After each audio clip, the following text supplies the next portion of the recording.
Aleluya. San Mateo capítulo 12, versículo 38 hasta el versículo 42.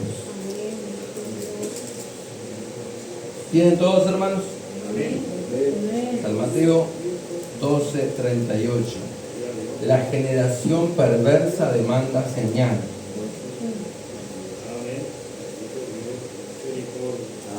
Y hermano, vamos a ver que nosotros no somos parte de esa generación.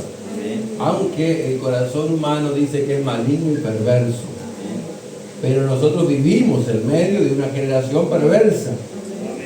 Sin embargo, nosotros somos hijos de Dios. Amén. Estamos en el mundo, pero no somos del mundo. Amén. Jesús oró en esa oración sacerdotal de San Juan 17. Cuando Él oró por nosotros, Él dijo: Señor, no te pido que los quites del mundo, pero sí que los guardes del mal. Amén. Leemos en el nombre del Padre, del Hijo y del Espíritu Santo. Entonces respondieron algunos de los escribas y de los fariseos diciendo: Maestro, deseamos ver de ti señal. Él respondió y les dijo: la generación mala y adúltera demanda señal, pero señal no le será dada sino la señal del profeta Jonás. Porque como estuvo Jonás en el vientre del gran pez 3 días y 3 noches, así estará el Hijo del Hombre en el corazón de la tierra 3 días y 3 noches.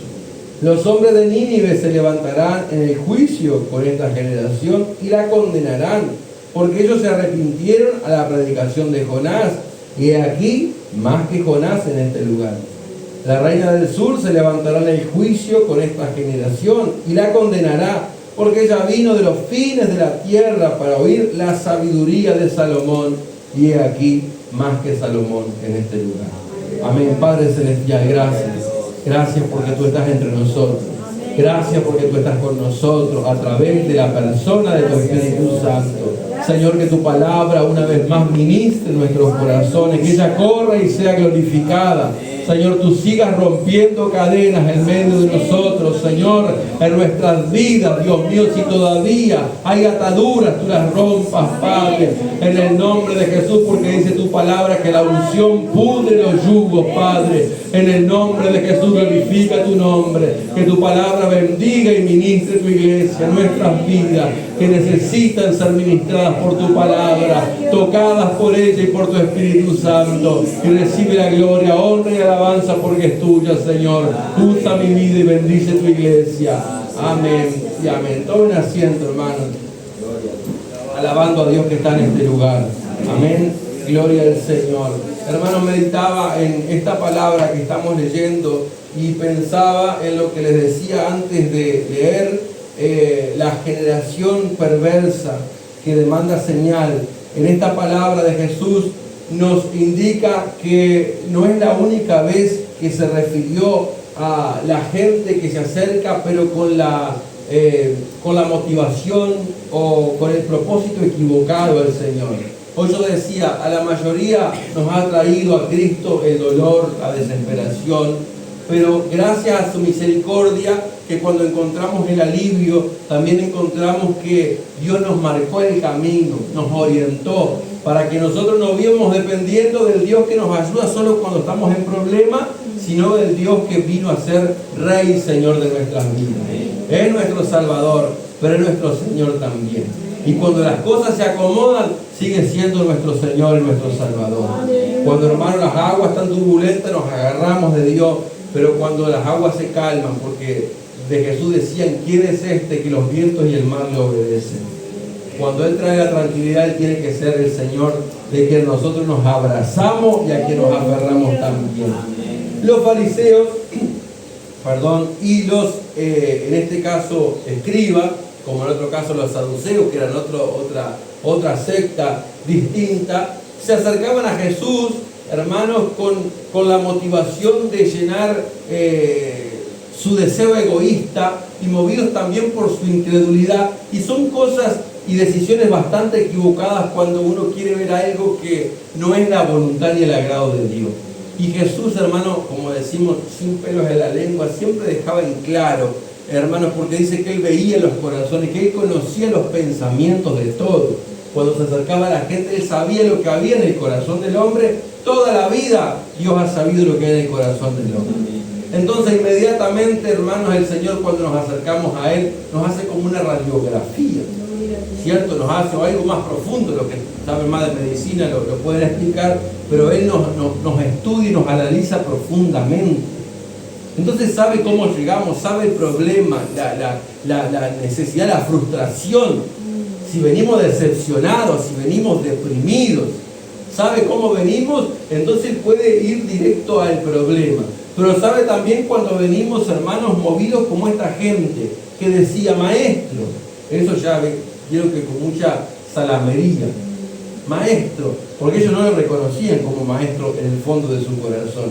Deseamos ver de ti señal. Y hermanos, estaba pensando en esas cosas que uno a veces desea, pero que no son del agrado de Dios. Porque, como decía recién, Dios ve la intención del corazón. David en un momento grave decía, porque Dios, tú conoces los intentos de los pensamientos. Vieron que nosotros pensamos cosas, pero eso antes se va formando en nuestro corazón y en nuestra mente. Eso se gesta de alguna forma. Dios sabe cuando eso se va gestando. Sabe la intención. Yo puedo ayudar a mucha gente, pero Dios sabe con qué intención lo hago. Porque hay muchos que lo hacen como los que acercaban a Jesús, lo hacen para ser visto por la gente, lo hacen para ser aplaudido. Entonces todo eso Dios lo va viendo. Y el deseo de ellos es, queremos ver de ti señal. Dios, queremos que hagas un milagro. Y hoy día nosotros escuchamos mucho estas cosas, porque la gente realmente se mueve más por los milagros y cuando pasan cosas, entre comillas, extraordinarias, que cuando ve a Dios operar realmente. Amén. Hay mucha gente que se guía por el ruido y por la multitud, pero no se da cuenta que Dios a veces no se mueve en el ruido. Amén. Como con Elías, Dios muchas veces se mueve en el silbo apacible y delicado. Amén. Y esta gente dice, deseamos ver de ti señal. Hay una alabanza que creo que ya no la he cantado porque yo no he traído alabanza, pero de Daniel Calvetti, que dice, no hace falta otro milagro para en ti poder creer, tan solo el milagro de volver a nacer. Porque hermanos, ¿qué necesitamos nosotros? Y lo he compartido otras veces. ¿Qué necesitamos nosotros como para decir, ahora sí le voy a creer a Dios? ¿Será que todavía precisamos una confirmación? ¿O lo que hay en nuestro corazón no es un deseo de una confirmación, sino incredulidad o dureza de corazón? Porque en realidad, como dice la alabanza, no hace falta otro milagro. No hace falta, hermanos, ver otra cosa para decir, Señor, ahora sí creo en ti. Ahora sí, porque Dios, entiendo que en nosotros se ha manifestado en algún momento, y vez tras vez Dios ha manifestado su poder y nos ha confirmado. Yo soy el que te llamé. Yo soy el que te rescaté de tal o cual situación. Yo soy el que te escuchó aquella oración. Ha sido Dios siempre hasta el día de hoy. Amén. Esta generación, dice Jesús, es mala y adúltera. Es mala y adúltera. Vamos a ver un versículo que tenemos como cita de la generación que nos tocó a nosotros también. En Filipenses capítulo 2, versículo 15. ¿Alguien lo puede leer?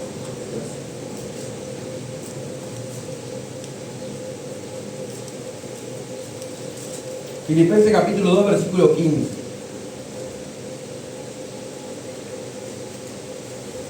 Para que seáis irreprensibles y sencillos, hijos de Dios sin mancha, en medio de una generación maligna y perversa, en medio de la cual resplandecéis como luminares en el mundo.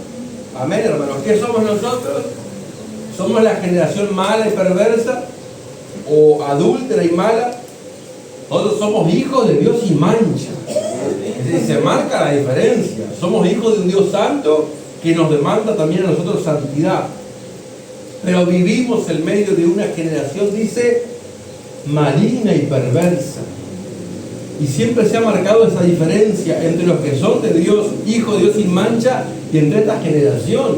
Toda esa gente, hermanos, que nos hace la guerra, que está en contra de los que buscamos a Dios, pertenecen a esa generación maligna y perversa. Pero hay algo más que dice Deuteronomio, esto lo tengo marcado, capítulo 32, yo les voy a leer. Si los que no pueden ir hasta ahí, solo pueden escuchar y está bien. Deuteronomio capítulo 32. Primero habla de Dios, de nuestro Dios, versículo 4.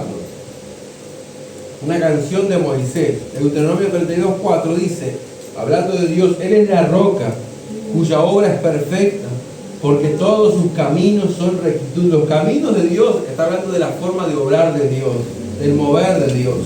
Amén. Todos sus caminos son rectitud. Dios de verdad y sin ninguna iniquidad en Él. Es justo y recto. La corrupción no es suya, de sus hijos es la mancha. ¿Qué dice después? Generación torcida y perversa. Y ahí está la respuesta. El porqué de la situación de este mundo. El porqué de las cosas que pasan en la sociedad. ¿Cómo es que se llega a ese punto? Generación torcida y perversa. Si nosotros hiciéramos como recomiendan mucho, que le hiciéramos caso a nuestro corazón, que nos guiemos por los sentimientos, ¿dónde habríamos terminado? ¿Dónde estaríamos nosotros hoy? Estaríamos, hermanos, formando parte de la generación torcida y perversa. Y hoy, hermanos, hasta las leyes que se van implementando son leyes torcidas, movidos por corazones torcidos, perversos, que no se conforman solo con ellos estar en esa situación, sino que también quieren arrastrar a otros. Y hermanos, en el tiempo de Jesús, los mismos religiosos formaban parte de esa generación. Tanto así que a Jesús le dolió mucho en su corazón cuando pasan estas cosas. Hermano, estaba leyendo el libro de San Marcos, cuando el Señor, viendo la incredulidad de la gente, viendo que ellos visiblemente se mostraban como parte, incluso los religiosos, se mostraban como parte de esa generación mala, de una generación egoísta, que le molestaba hasta que Jesús sane a otra persona desesperada solo porque era el día del reposo, que no compartía el gozo del sanado, sino sentía la frustración por el odio de su corazón, por el egoísmo de su corazón.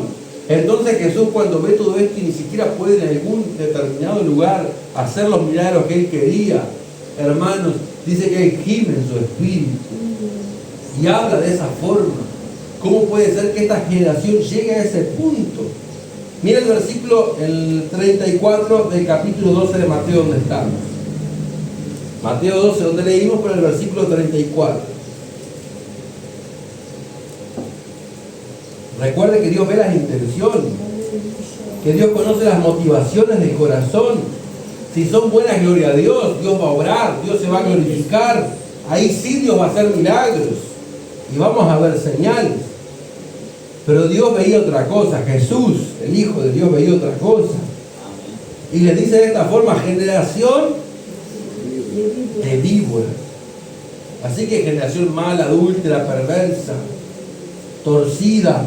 Pero ahora le dice generación de víboras.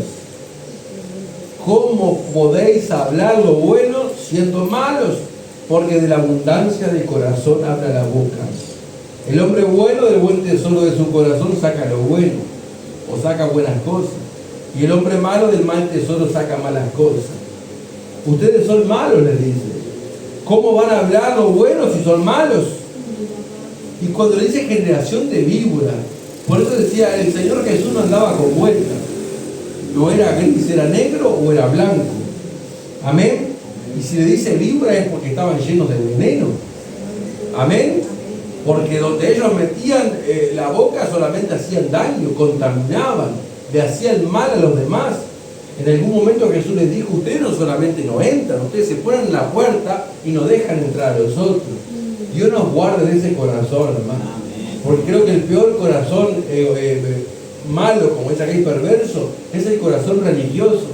Porque el que no es religioso y que no conoce la ley de Dios, que no conoce la palabra, muchas cosas las hace por ignorancia. Pero el religioso es el que conoce la palabra.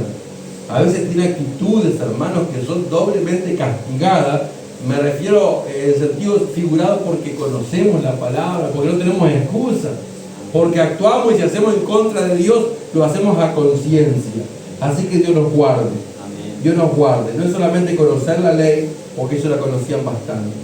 El Señor Jesús le daba oportunidad a todos, hermanos, a todos les dio oportunidad de que lo que buscaba, la respuesta que su alma buscaba, ellos salgan satisfechos de la presencia del Señor.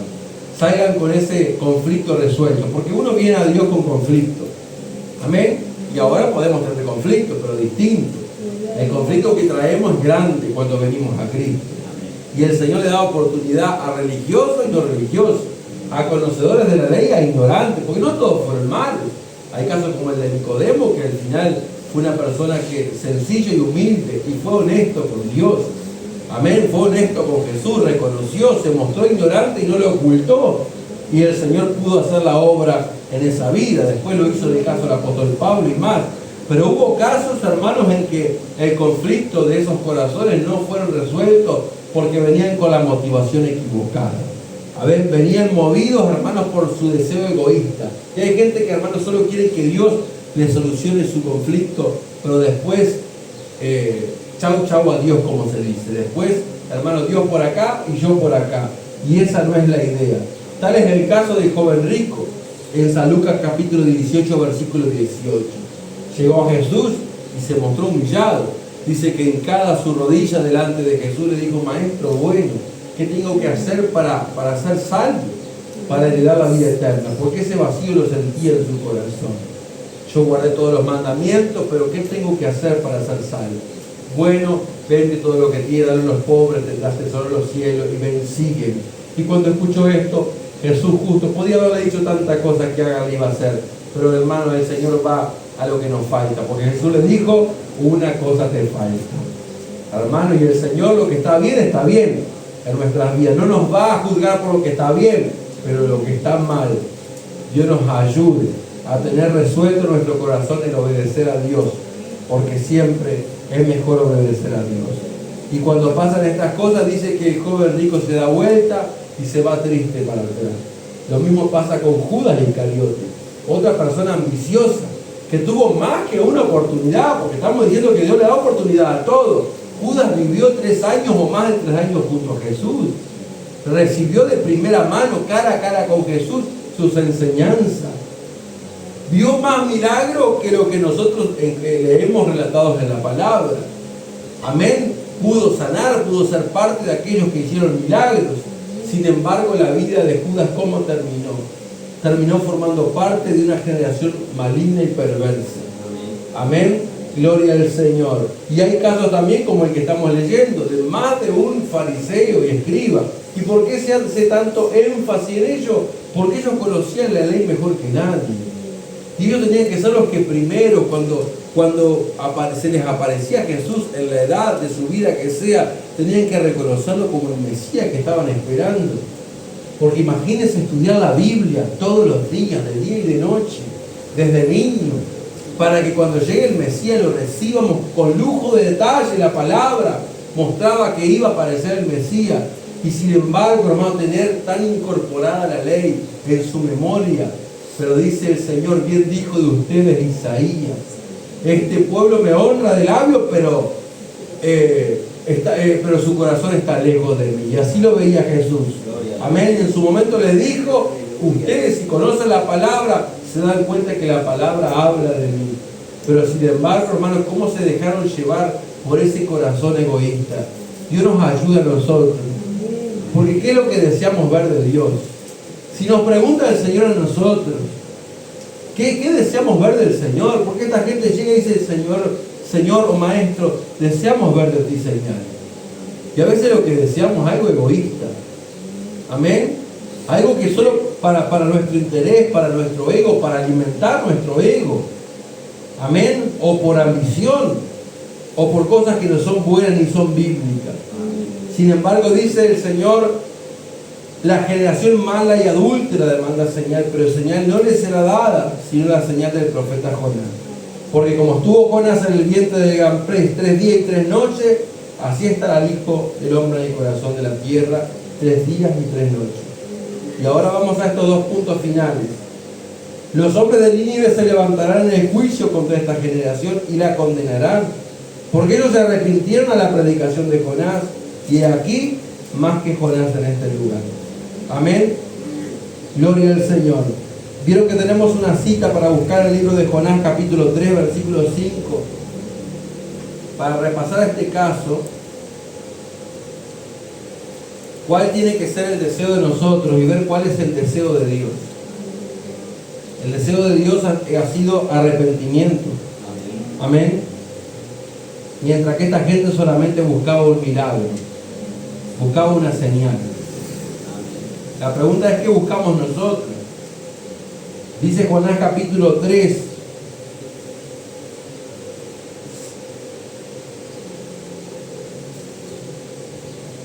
Gloria a Dios. Versículo 1: vino palabra de Jehová por segunda vez a Jonás diciendo: levántate y ve a Nínive, aquella gran ciudad, y proclama en ella el mensaje que yo te diré. Y se levantó Jonás y se fue para Nínive conforme a la palabra de Jehová. Y era Nínive ciudad grande en extremo de 3 días de camino, y comenzó Jonás a entrar por la ciudad, camino de un día, y predicaba diciendo: de aquí a 40 días Nínive será destruida. Ese era el mensaje que escuchó la ciudad de Nínive. Y los hombres de Nínive creyeron a Dios, aunque el mensaje era fuerte. Creyeron a Dios y proclamaron ayuno, y se vistieron de cilicio desde el mayor hasta el menor de ellos. Y llegó la noticia hasta el rey de Nínive, y se levantó de su silla, y se despojó de su vestido, y se cubrió de cilicio, y se sentó sobre ceniza. E hizo proclamar y anunciar en Nínive por mandato del rey de sus grandes, diciendo: hombres y animales, bueyes y ovejas, no gusten cosa alguna, no se de alimento ni beban agua, sino cúbranse de cilicio, hombres y animales, y clamen a Dios fuertemente, y conviértase cada uno de su mal camino, de la rapiña que hay en sus manos. ¿Quién sabe si se volverá y se arrepentirá Dios y se apartará del ardor de su ira y no pereceremos? Y mire esto último: y vio Dios lo que hicieron, que se convirtieron de su mal camino, y se arrepintió del mal que había dicho que les haría, y no lo hizo.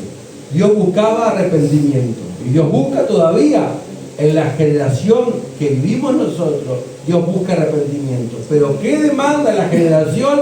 Milagros. Si yo veo que pasa esto, aquello, ahí sí yo me convierto. ¿Y cuánta gente dice eso? Pero cuando esa es la motivación, hermanos, pase lo que pase, no se van a convertir. Ya hemos citado aquella historia del rico y Lázaro. Amén. Uno vivió de una forma, otro de otra, pero uno era creyente del Señor. Y cuando murió fue, dice, al seno de Abraham, a la misma presencia de Dios. El otro a ser tormentado por otra parte. Y cuando el otro era atormentado, pedía clemencia. En aquel momento, gloria al Señor, pedía clemencia. Y dice: ay, pero manda a Lázaro para que venga y me refresque en este tormento que estoy pasando. Pero ¿qué le dice a Abraham? Recuerda que tú recibiste bienes en tu vida y Lázaro males. Pero ahora Lázaro es un hijo de Dios. Lázaro está siendo consolado aquí y tú atormentado allá. Ya no hay salida. Ya va a llegar el momento que no hay más oportunidad. Pero ¿qué dice después el rico? Bueno, entonces manda para que vaya a predicarle a mis hermanos. Porque se ve que los hermanos iban camino al mismo lugar que estaba al infierno, por no ser personas arrepentidas. Y Lázaro le dice: ellos tienen a la ley, tienen los profetas, que escuchen los profetas, que se conviertan. Sin embargo dice: no, pero si alguien se convierte, alguien se vuelve de entre los muertos, alguien resucita y va y les predica, ahí sí van a creer. Y eso es lo que piensa mucha gente. Si pasa eso, ahí sí van a creer. Pero ¿qué le dice? Si no se convierte con los profetas, si no se convierte con la palabra que tienen ellos para convertirse, aunque ocurra el milagro, aunque alguien se levante entre los muertos, no van a creer. Recuerda, hermanos, que a Lázaro muchos le vieron resucitado.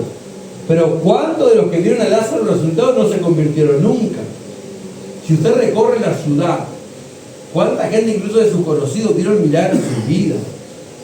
Todavía en el Paysandú, aquí en Tacuarembó, donde andamos nosotros, hay gente que participaron de aquellas grandes campañas que había llegado y todo eso.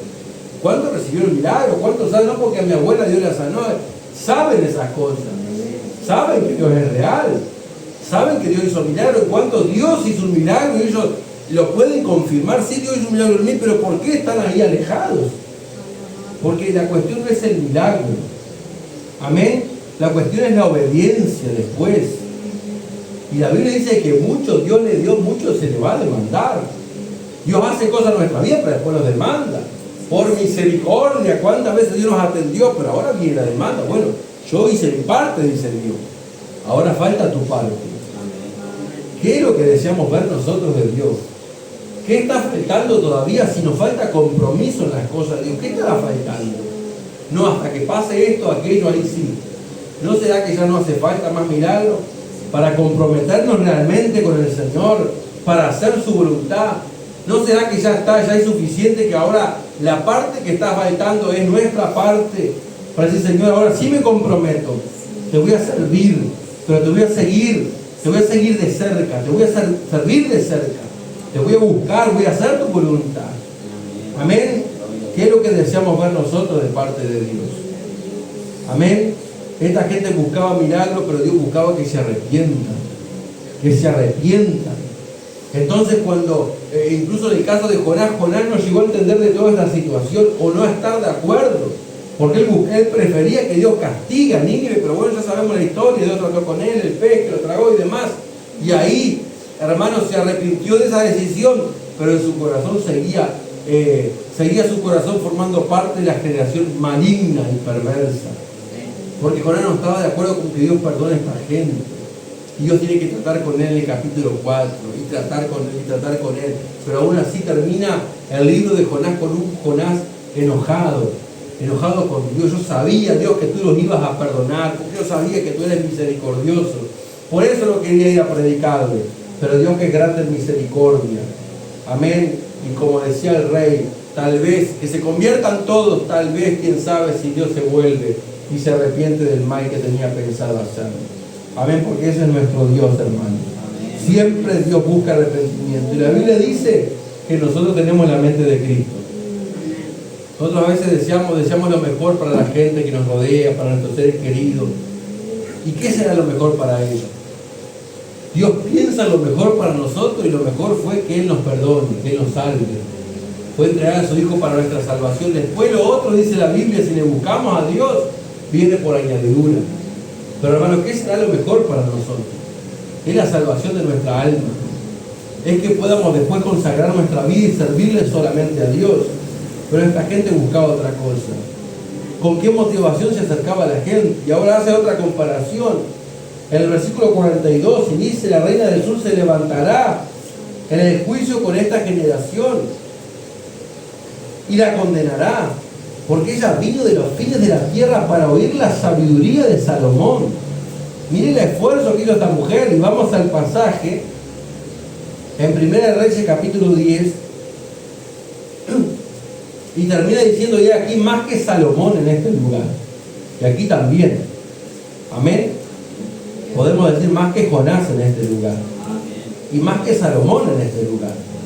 Salomón fue la persona más sabia del mundo, exceptuando a Jesús. Amén. Sin embargo, más que Salomón en este lugar. Primera de Reyes capítulo 10, les dije, ¿no?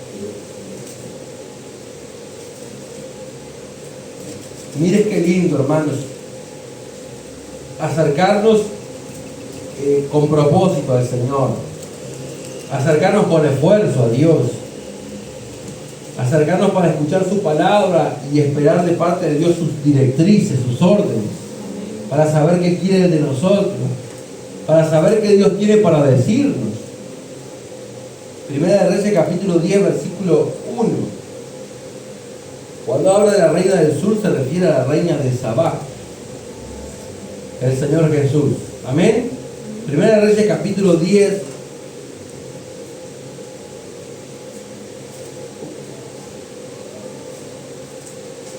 versículo 1 dice, oyendo la reina de Sabá la fama que Salomón había alcanzado por el nombre de Jehová, vino a probarle con preguntas difíciles.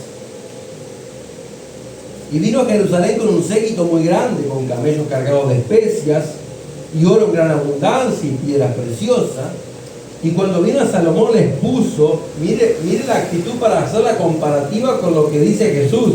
Cómo se acercan los fariseos, la generación mala y perversa, y cómo tiene que acercarse a uno. Así se acercó la reina de Sabá y nos da el ejemplo, aquellos que nos acercamos todos los días al Señor.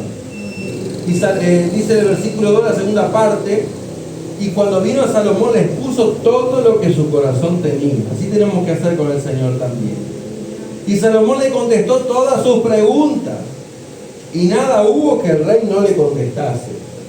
Y cuando la reina de Sabá vio toda la sabiduría de Salomón y la casa que había edificado, asimismo la comida de su mesa, las habitaciones de sus oficiales, el estado de los vestidos de los que le servían, su maestresala y sus holocaustos que ofrecía en la casa de Jehová, se quedó asombrada. Y dijo al rey: verdad es todo lo que oí en mi tierra de tus cosas y de tu sabiduría, pero yo no lo creía hasta que he venido y mis ojos han visto que ni aún se me dijo la mitad, que mayor es tu sabiduría y bien que la fama que yo había oído. Bienaventurados tus hombres, dichosos estos tus siervos que están continuamente delante de ti y oyen tu sabiduría. Jehová tu Dios sea bendito, que se agradó de ti para ponerte en el trono de Israel, porque Jehová ha amado a Israel, siempre te ha puesto por rey, para que hagas derecho y justicia. Y dio ella al rey 120 talentos de oro y mucha especería y piedras preciosas. Nunca vino tanta cantidad de especias como la reina de Sabá dio al rey Salomón. Amén, hermanos. Era algo impresionante la sabiduría que tenía Salomón. Su sabiduría llegaba lejos, a muchos kilómetros, y despertó un interés y un deseo de conocer a Salomón en esta mujer que viajó miles de kilómetros. No le hacía falta riqueza, no le hacía falta renombre ni nada de eso que para alimentar su ambición o su deseo egoísta, sino que en su corazón solamente quería que Salomón responda, porque hermanos, ella tendría muchas preguntas, y como se habló en tal lugar de un rey que Dios le había bendecido con sabiduría y con mucho conocimiento y con mucha riqueza, tal vez pensaría ella que Salomón iba a poder responder a aquella incertidumbre de su corazón y aquel montón de preguntas, y todo lo que le preguntaba a Salomón, Salomón le respondía. Tanto así que se fue satisfecha, se sintió realizada después de estar un tiempo con Salomón. Entonces, para hacer una comparativa entre Salomón y Jesús, ella dice, cuando lo ve a Salomón: bienaventurados los hombres, dichosos estos tus siervos que están continuamente delante de ti y oyen tu sabiduría. Amén, qué lindo, porque Jesús después dijo: y he aquí más que Salomón en este lugar. Saben que hasta los mismos discípulos de Jesús seguramente en ese momento no se daban cuenta de la dicha que tenían de estar escuchando cara a cara las palabras de Jesús, la sabiduría de Jesús, porque era Dios mismo en persona en aquel lugar para transmitirle. Cuando Jesús se sienta en el monte de las bienaventuranzas, son 2-3 capítulos que tenemos, y tal vez el sermón más largo de la Biblia, dado por Jesús, y ellos tenían el privilegio de estar de primera mano escuchando las enseñanzas de Jesús. Y hermano, cuando la reina de Sabá, que no conoció a Jesús, conoció a Salomón y vio, dijo: qué privilegio esta gente que rodea al rey, qué privilegio los que le sirven porque son bien tratados, están bien vestidos, los tiene de buena forma. Y pensaba, hermano, qué privilegio los que servimos a Cristo. Amén. Qué privilegio que tenemos los que estamos en su obra, en su casa, que somos parte de su pueblo. Amén. Que a veces no nos damos cuenta. Tal vez los discípulos, después que Jesús resucitó, en muchas áreas se les abrió el entendimiento, ¿cierto? El Señor Jesús les abrió el entendimiento para que se den cuenta toda la bendición que ellos recibieron de estar cerca de Jesús, escuchando de primera mano su palabra, sus enseñanzas, su sabiduría. Y nosotros, hermanos, hemos deseado, como en algún momento lo hizo María cuando Jesús le visita, hemos deseado apartarnos de todo este mundo ruidoso. Hemos elegido apartarnos de toda esta generación maligna y perversa, como lo hacemos en cada culto. Y cada vez que nosotros nos apartamos para estar un tiempo con Dios, leyendo su palabra, doblando nuestras rodillas, apartamos ese tiempo para escuchar la sabiduría de Jesús. Amén. Para escuchar de primera mano sus enseñanzas. Nosotros abrimos la Biblia y tenemos que sentirnos privilegiados. Tenemos que sentirnos dichosos. Porque, hermanos, la Biblia es la sabiduría de Dios. Y mientras la gente se sigue repitiendo la misma historia, la gente quiere milagro, incluso, hermano, la gente que conoce la palabra, a veces quiere irse para donde ocurren cosas que no sé, exageradas, porque a veces exagera. Sabemos que Dios es poderoso para hacer temblar un lugar y muchas otras cosas, pero a veces se van detrás de todo eso porque prefieren eso que el compromiso. Amén. Prefieren eso que estar realmente comprometido con el Señor. Y el apóstol Pablo, y ya terminamos, en 1 Corintios, para dejar en claro que en Jesús está todo lo que el ser humano busca siempre. Amén. Los milagros, el poder, la sabiduría. Unos buscan una cosa, otros otra, pero en Jesús tenemos todo eso que el alma del ser humano necesita. Dice 1 Corintios, capítulo 1. Gloria a Dios. Versículo 21. 1 Corintios, capítulo 1, versículo 21. Dice, pues ya que la sabiduría de Dios, 1 Corintios 1, 21, pues ya que la sabiduría de Dios, el mundo no conoció a Dios mediante la sabiduría, agradó a Dios salvar a los creyentes por la locura de la predicación. Porque los judíos piden señal, ¿cierto? Unos buscan milagros, señales, que ocurran cosas, ver cosas. Y los griegos buscan sabiduría, conocimiento, palabra. Pero dice después del 23, pero nosotros predicamos a Cristo crucificado. Para los judíos ciertamente tropezadero y para los gentiles locura. Mas para los llamados, así judíos como griegos, sean judíos o no sean judíos, como nosotros, Cristo, que es Cristo, poder de Dios y sabiduría de Dios. Amén. Para los que viven y buscan milagros y señales, Cristo es milagro y es señal. Para los que buscan sabiduría, Cristo es sabiduría, Cristo es conocimiento. Amén. Que Dios nos ayude, hermanos, porque nos hemos acercado a las señales, a los milagros. Y Jesús dijo, estas señales seguirán a los que creen. ¿Quieren ver milagros? En mi nombre, dice Jesús, echarán fuera demonios, hablarán nuevas lenguas. Dice, tomarán en su mano serpientes, si bebieren cosa mortífera, no les hará daño. Sobre los enfermos pondrán sus manos y sanarán. ¿Quién más señala que esa? Pero dice, estas señales seguirán a quienes, a los que creen. Que Dios nos ayude. Queremos sabiduría, Cristo es la sabiduría de Dios. Cristo es la fuente de la sabiduría y del conocimiento. Pablo habla de la forma de obrar de Dios, en algún caso, en la manera de tratar con los israelitas. Por otro lado, cómo Dios trata con los gentiles, cómo Dios ahora está haciendo un tiempo de los israelitas para tratar con nosotros, con la iglesia y para salvar a los gentiles también. Y mientras él piensa en todo esto, dice, oh profundidad de la riqueza, de la sabiduría y de la ciencia de Dios. Cuán insondables son sus caminos, cuán inescrutables son sus pensamientos. Es decir, no podemos llegar a entender qué grande es la sabiduría de Dios para tratar con el hombre. Porque Dios quiere que todos los hombres sean salvos. Amén. Porque Dios quiere que toda la humanidad sea salva. Pero la humanidad elige cómo se acerca a Dios. Yo quiero acercarme para ver esto, aquello, o quiero acercarme como se acercaron los ninivitas, que tal vez era la nación más pecadora del mundo, pero a ellos Dios les dio la oportunidad del arrepentimiento para que reciban el perdón de pecado. Pero cuando escucharon la palabra de Jonás, ellos que hicieron, se arrepintieron. Y Jesús dice, escucharon a Jonás, los más pecadores de todos, y se arrepintieron. Aquí hay más que Jonás, pero yo les estoy hablando y no se arrepienten. Amén. La mujer, la reina de Sabá, vino de miles de kilómetros solamente para escuchar la sabiduría de Salomón. Y esta gente está acá y todos criticando la sabiduría de Jesús. Pero que dice Jesús, más que Salomón en este lugar.